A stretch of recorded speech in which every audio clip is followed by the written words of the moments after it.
दर्शक बंधु आपण तो तरंग टीवी रे प्रसारित होता बड़ बोहू सीरियल टी प्रत्येक दिन निश्चय भाव देखुवे तेबे सरीजीव बड़ बोहू सीरियल खूब शीघ्र बंद होगा जाऊँगी आपण मानकर अति प्रिय फेवरेट सीरियल बड़ बोहू।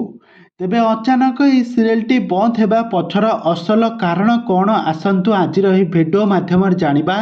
तो से आपण मैंने आज भिडियो टी पूरा शेष पर्यंत देखु। आ पूर्व जदि आपण मैंने आम चैनल को सब्सक्राइब करना सब्सक्राइब कर पाखर बेल आइकन को दबाई दिंतु। तेबे दर्शक बंधु आपण तो समस्त जानिथिबे तरंग टीवी लोकप्रिय सीरियल हेउछि बड़ बोहू जहाँकि पारिवारिक कहानी उपरे आधारित रहिथिला एवं एथिरे लीड हीरो भाव में श्रेयान और नायक और सस्मिता पियाली साहू नजर आसुथिले। आउ दर्शक माने मध्य एई जोड़ी को बेस पसंद मध्य करुथिले।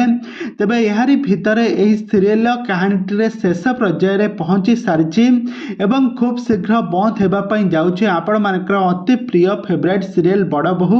अन्य पक्षरे एई सीरियल पार्ट 2 अर्थात नुआ पीढ़ी कहानी को लेकिन प्रसारित होगा पई जाउछि। बड़ बोहू सीरियल जो माने सबु पूर्व कलाकार माने अभिनय करथिले से कलाकार माननकु संपूर्ण भाव में बदलै देई माने चेंज कराई किछि नुआ कलाकार को सेथिरे एंट्री कराइछन्ति।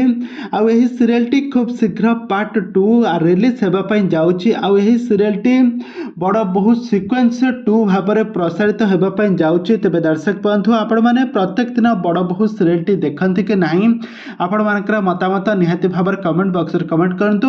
आ प्रत्येक दिन बड़ बोहू सीरियल टी को देखिबा पई हेले आपण माने आम चैनल सहित जोड़ी होई रहंतु। आम चैनल को सब्सक्राइब करी पाखर थिबा बेल आइकन को दबाई दियंतु।